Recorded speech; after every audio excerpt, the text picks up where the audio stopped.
Assalamu alaikum wa rahmatullahi wa barakatuhu.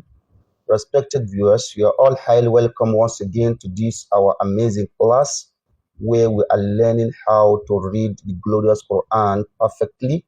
We ask Allah subhanahu wa ta'ala to give us better understanding of deen. Allahu Akbar, Allahu Akbar, Allahu Akbar. La ilaha illallah. Allahu Akbar, Allahu Akbar, Allahu Akbar.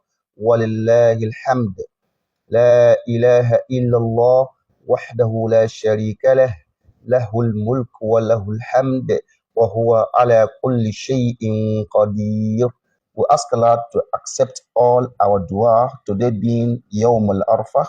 We ask Allah to accept all our dua and give us better understanding of this deen. Amen. Respected viewers, if you have been following us in this our class, today we are entering into new topic. Al-Madud simply mean elongation. So already we've learned harakat, fatha, kasra, and dhamma, which fatha stands for a sound, kasra for e sound, and dhamma for u sound, like that. Now, when we now introduce elongation now, what we mean by elongation here is, let me give you for example now. If I say come in English now, I say come, they are both come. If I say school, are you going to school? Right? They are the same. But my pronunciation, are they the same? They are not the same.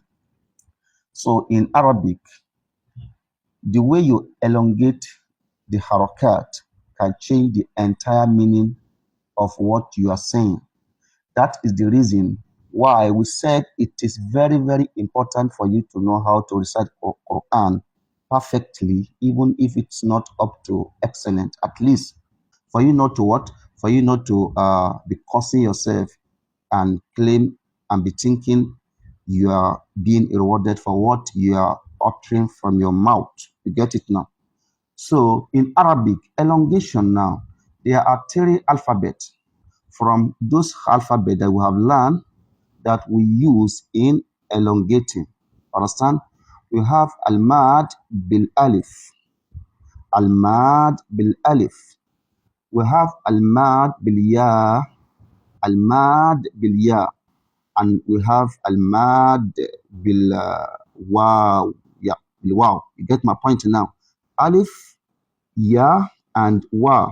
These are the 3 alphabets that we use to elongate. Take note of that. But now we are going to start with elongating with what? Bil alif, that is the a sound.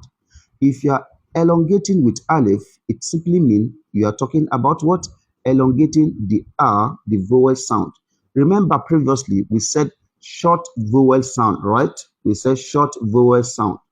All right, where we have hamza fatha a, ba fatha ba, ta fatha ta, jim fatha ja, sin fatha sa, right? These are short. A, ba, ta, tha, ja, ha, like that.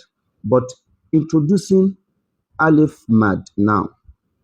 Understand? How do we now pronounce them? We have here hamza fatha.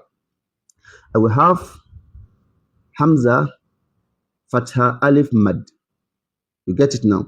So whenever you see something like this, you should know now from today that the alif in there is what? Is for mad. And mad is what? Elongation. You get my point now? Elongation. So hamza fatha a. Hamza fatha alif mad. The difference is clear, right? Remember the example we cited before. Come, right? School. In English, the tonation that you use to pronounce them does not change anything. It doesn't change the meaning. I mean, does it change the meaning? I don't know English, so I don't know whether in English word it change the meaning. If I say bread, give me bread. I want to buy kulikuli. They are still kulikuli now. Kulikuli. right? They are still kuli kuli kuli kuli. But in Arabic, you can't just be changing, twisting your mouth ordinarily like that. Understand? That's why we said you read what you are seeing from the glorious Quran. Understand? Aha. So if you have your own voice, it is your voice that will obey the teaching of how to read Quran and how Quran is being read.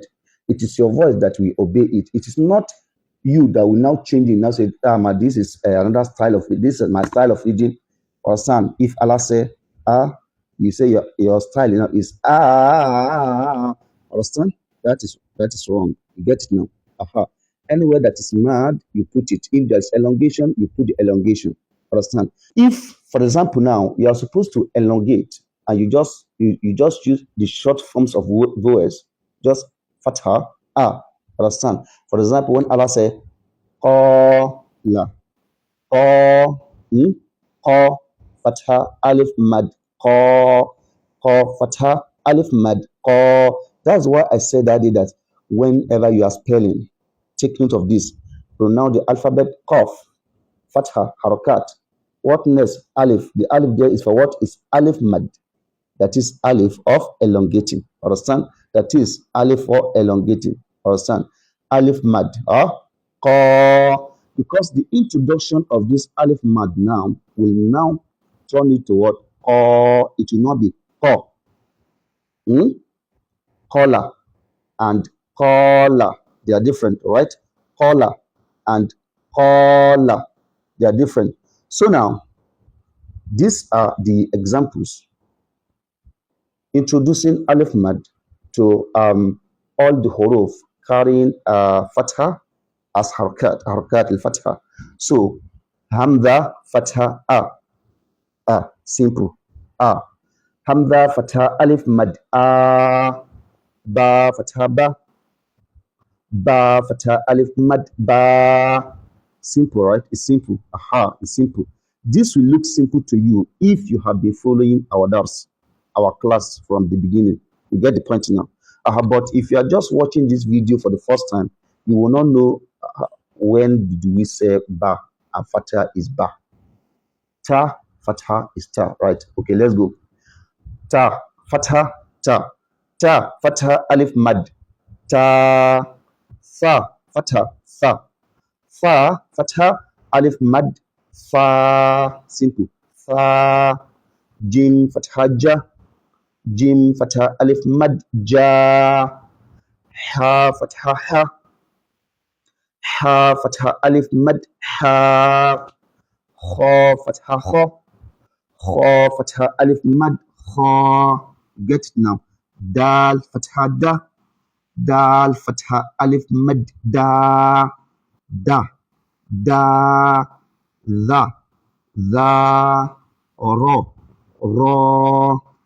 This is simple. Now we can pronounce this without spelling or with continue spelling. Zal, zain, fatha, alif, mad, za, sa, sha, so, bo, o, wo, a, go, fa, ko, ka, la, ma, na, ha, wa, ya. Yeah, it's different, right? Yeah. So we get it now. That is the explanation. Inshallah, we are going to stop here. And for the subsequent video for now that will be dropping, we are going to what? Give a lot of examples, inshallah. Wassalamu alaikum wa rahmatullah.